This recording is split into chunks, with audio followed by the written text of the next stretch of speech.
So, at least na bigyan kayo ng quick info when it comes to health matters, no? Because pagbabarko, ang medical certificate ang siyang tunay. Na kahit na inapasa mo lahat ng mga training certificate na yan, pero pag sumabit ka sa medical, wala din, di ba? Kaya health is wealth talaga. Kaya ngayon sinabi nila na for doctors, tubig, tamang tulog, diet, at saka yung exercise. Hindi mo na yan magawa eh. Meron ako napanood sa TV na madidelay niya talaga yung age niya. Kasi nga, ang pagkain, number 1 pa lang lason. Naniwala ba kayo? Yung mga pagkain na to, na nakakain natin araw-araw, yan po ay number 1 lason.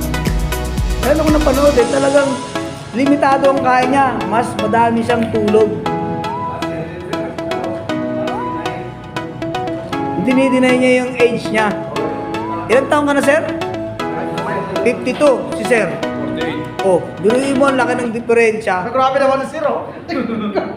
O, di ba, 4 na taon? Kasi iba ang lifestyle mo sa lifestyle niya. Totoo ba yun? Hindi ko naman siya. Hindi ko may mga anak. Ikaw, sir, ilang taon ka na? Oh. Ako, ilang taon na? 53 na ako. Magbe-53 na ako sa July. July ano ba siya? 20.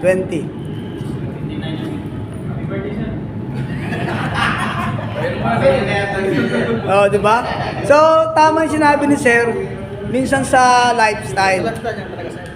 Pag the more na sinusunog mo yung sarili mo sa bisyo, mas madali kang mag-mature. Totoo yun.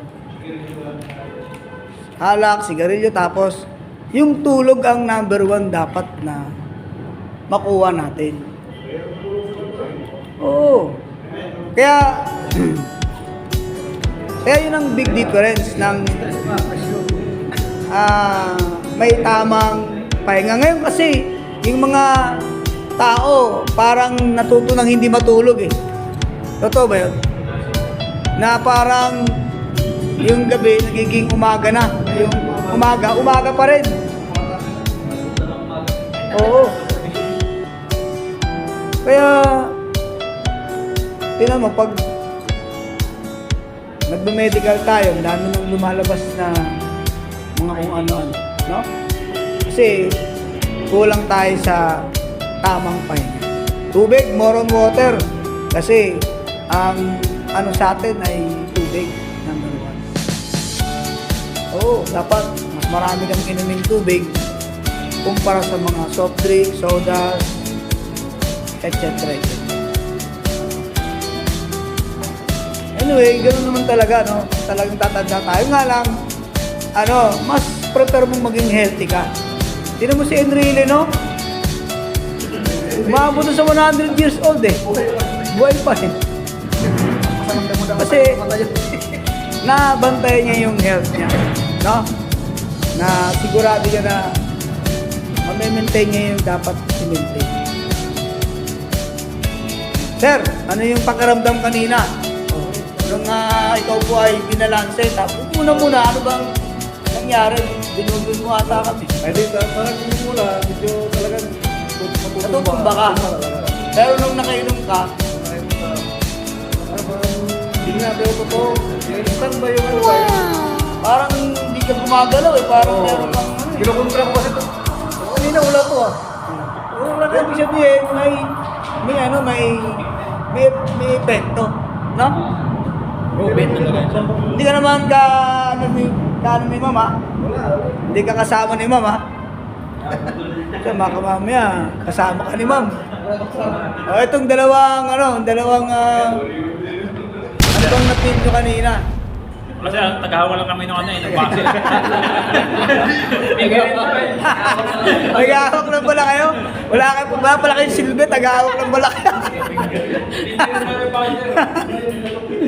So, Again, nainom din ako noon ng pharmacy. Ininom ko yung sa gabi. Pag matutulog. Oo, mas effective siya. Ang sarap ng tulog mo, dire-diretso. Oo. Sa gabi isa. Oo, sa gabi. Sarap ng tulog mo, dire-diretso. Talagang parang, alam mo yung nakatulog ka ng diretso na relax. Iba yung tulog na nag-ano ka yung nagigising yung diwa mo, sa kanya dire-diretso. Siyempre, hindi na tayo kagaya ng bata. Ngayon, ano na tayo eh, yung edad natin. Hindi na ganon, na kaaktibo. Kaya kailangan natin ng supplements. And alkaline base is more on vegetable. That's why he said, from animal base to plant base. Yun. Kasi galing ako sa ganyan mga products eh. Talagang mas sure yung walang side effects. Yung mga gamot, may mga side effects yan. Kasi may kontaminadong chemical eh, di ba? Pag uminom ka ng gamot na may chemical, may side effects yun, di ba? Meron ba? Basahin niyo yung mga gamot. May side effects. Uminom ka ng pang-ubo, may side effects. Uminom ka ng, may side effects pa rin. Kaya, pag may budget tayo, mas gumugol tayo sa pangkatawang kalusugan. Kaya yung mga nagwo-workout, maganda yan eh. Kasi, tulong nila yan sa katawan nila na hindi sila ma-imbalido. Especially, sa mga kung artista ka, di ba? Talagang kailangan mong i-workout yung sarili mo para mas mabenta ka. Tsaka yung katawan mo, mahalaga yan. Kaya ngayon, sa panahon ngayon, masyado ng mabilis ang lakad. Lahat ng tao nagmamadali. Oo. Lahat ng tao gustong mag-excel kagad. Nag-uunahan. So, anong gagawin? Lalagyan mo ng support yung sarili mo to become powerful, energy. No? So, ganun lang. So, bayaran nyo. Rule of thumb, bayaran natin yung sarili natin. Hindi naman yan, sa atin naman mapupunta yun. Pag may budget, di okay. Pag wala, di, muna. Kasi syempre, hindi naman lahat ng panahon may budget. Pero, yun nga, dahil aktibo pa kayo sa pagsakay, mahalaga ang health. No? Pag sinabi ng doktor, oh, may bulati ka, patay ka ngayon. Bumamurga ka muna doon. Di ba? So yun, so na-enjoy ba kayo sa, ni ma'am kanina? Okay naman. Nagising ba yung mga natutulog? Ayan O sir, sa mga maggagamit ng pharmacy ka, ayan sir. Ayan. So si sir, bumili ka ba? Sir. Ikaw sir, bumili ka? Walang budget si sir siguro. Sir, bumili. Very good. Si sir, bumili? Sir, shoutout din sa inyo lahat. Shoutout. Sir, Bumili sir. bumili. Ayun. Very good. So mamaya na tayo mag-shoutout pagka matatapos na tayo.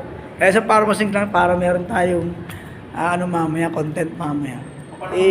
Siyempre, i-upload natin ito mamaya para mapanood nyo sa YouTube channel natin at saka dun sa Facebook page. I-upload din natin. Okay? So, dito naman tayo sa ating hanap buhay.